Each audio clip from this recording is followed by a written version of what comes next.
everybody's stories. We all have a stake in deepening our understanding and broadening our sense of connection to the people around us through these stories.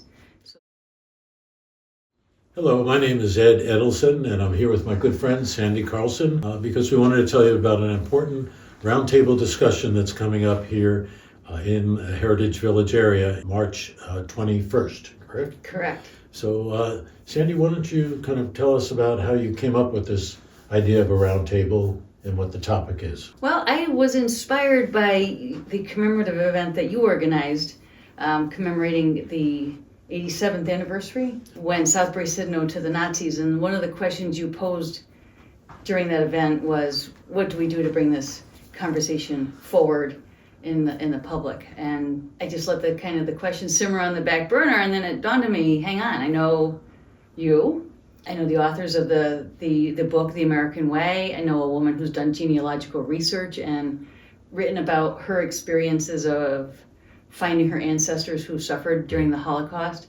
Bernie Kaplan, who wrote an oratorio called Remember Warsaw with Roger Ames. And the wonderful Rabbi Eric Polikoff is right here and open to connecting community to these ideas. And I thought, well, what if we get everybody together to have a conversation about what it meant to process those experiences through creative work. Everybody said yes, and Faith Vicinanza, who owns Vicinanza Studio and Galleries, immediately said yes and made her space available to us.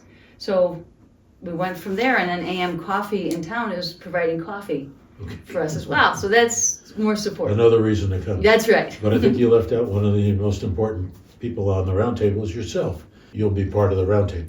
I will. And you know, the first poem I wrote about this topic in this area was at the 85th and at your invitation. And at that time when I was trying to find the poem, I did the research through Lois's story and the website that Southbury has that gathers up that information and the voices of the people of this community who resisted Nazi attempts to basically colonize our community way back inspired me, just their voices. And what I have been thinking about is how their story is our story. You don't have to be a blood descendant of these people. You live here, you're a part of this community, this is your story.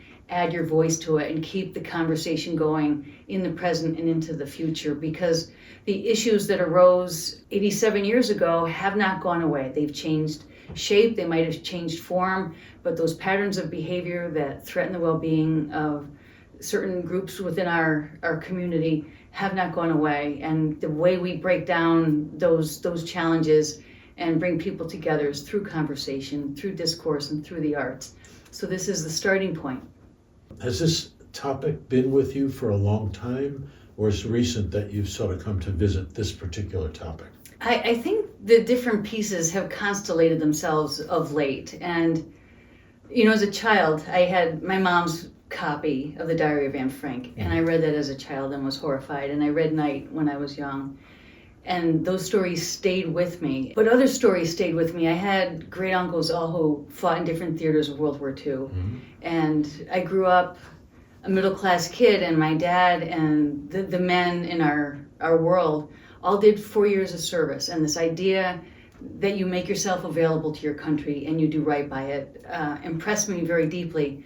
And my dad was a union guy, and I think part of being a public school teacher also feeds into that. And the idea that these stories are relevant and patterns of human behavior that we see in stories reflect the reality that's out there. None of these things exist in isolation. Altogether, they are the human story. The stories help us see the patterns and recognize the problems. And I think we know there are problems in this country today that are replications of patterns of behavior that are very, very dangerous and threatening to our values. And I think having these conversations and hearing these voices, but also in getting ready for this and encountering more and more people who have Holocaust stories that resonate and they feel very deeply, and it's not on the surface, it runs deep.